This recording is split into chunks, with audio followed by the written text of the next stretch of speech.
Kingdom 2 Crowns, whether it be the base game or the numerous DLCs, is a difficult series to recommend because of the way it's supposed to be played. I understand the concept of addiction and why it encourages you to keep playing, but I just can't help but question why they continue to do this with each and every additional DLC that they pump out. It feels so overly repetitive that the additional features cause more problems than they do with actually making the game more functional and responsive. When it launched, it was new and it was fresh. The concept was simple and the gameplay solid, with varied difficulty, especially throughout winter. Shogun added in some weaker units and others added in more abilities and mounts and many other features that were also great. It's a fairly minimalistic and relaxing tower defense and base builder, which I believe is directed at anybody who is into very slow progress, in which you recruit the homeless, collect resources either alone or with a friend, earning enough gold until you can expand out and are strong enough to take on the portals or the objectives given to you based on what DLC you might be playing on. But when I look at every single DLC of this game, I only see the same gameplay. No matter how many fancy mounts, structures, or new units that they throw in and take out, nothing feels different outside of the visual change, a new title drop,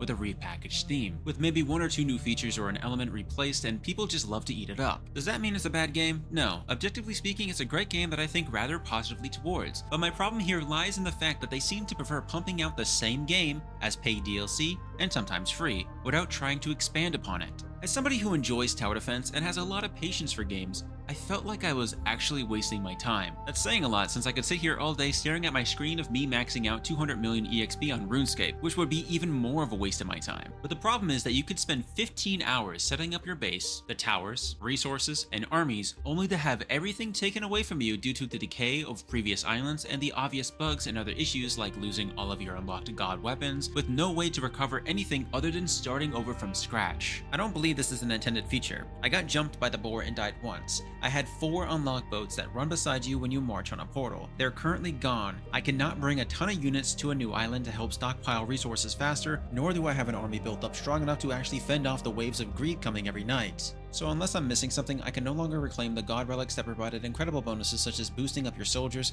petrifying enemies, and even offering knockbacks. I do remember there being a pedestal area located somewhere on the map, but I cannot find it because of the decay of the islands. So after playing the game for 15 hours, I have to go back and play another 15 more, or somehow figure out where the hell everything is, and if I can get them back, and if it's not just a bug. Having so many different portals appearing on a single island where you can't identify one from the other is also a major issue, because the base game only allowed for so much navigation. Now you have so many portals stacking on top of one another and also stacking on top of your structures. I can compliment them on their pixelated art styles because it's one of the best things that they always do, and the calming music that runs throughout every game that they've ever made. This is what makes it stand out for the most part, but if you ignore it all and concentrate solely on the gameplay, it's slow, it's heavily repetitious, and you'll still sit there and play it for hours. The same thing applies to Call of Olympus. While they may add in tougher quests and whatever else you may encounter the longer you play and the more islands that you visit, it's just not enough to validate reskinning everything into a different theme, especially due to all of the bugs that have plagued this launch. I absolutely hated Kingdom 80s because it was so concentrated on a story that there was even less gameplay, which was practically a downgrade in every way, including the removal of multiplayer. Alongside the stereotype of 1980s summer camp adolescent scout leaders having youngsters do all of the labor while they just goof off and do very little themselves except ordering them around and maybe ramming into a greed wave. I just don't see the Kingdom DLCs as anything other than a low effort attempt to make you play more of the game that you've already sunk 30 hours into. It's a great game to play with your friend or your lover, but alone it loses its charm because there is a never-ending loop of idle gameplay. Call of Olympus introduces new god relics that provide you various powers such as weapons and hammers, new mounts because why not, and some small map adjustments to fit the idea of the Greek gods. It's just the same as the base game with another paid DLC on top of it, with worse units. The gameplay to me has always been build, recruit, expand, wait for an hour, build an army, take out the portals, which can take many hours, especially on the larger islands. Once you finish taking out one portal, you would return and defend the opposite side, restock, repeat until you have enough resources to leave prematurely or to complete the objective and gain your reward. Do that for 15 hours. I understand that it's done in a way that is addicting because you're always moving back and forth collecting resources throughout the day and you're not really just standing there and waiting, but a large portion of the gameplay is just artificial waiting. They can pump out another 50 DLCs and it will always be the same game without changing a whole lot. As with any game series, when a trend becomes popular, many developers will step up and capitalize on it. Unsurprisingly, few made any effort to actually make it their own thing,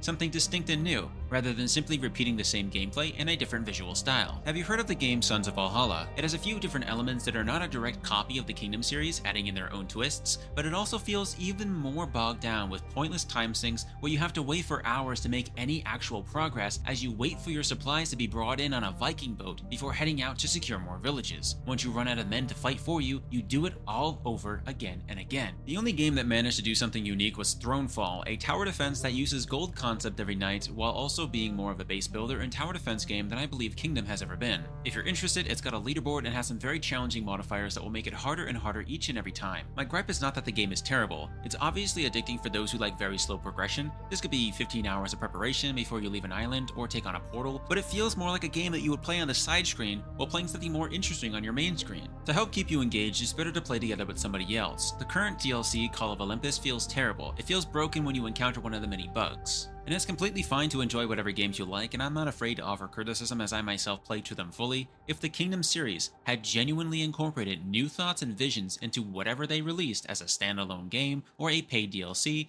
this series may have grown more rather than feeling like a stagnation of creative ability.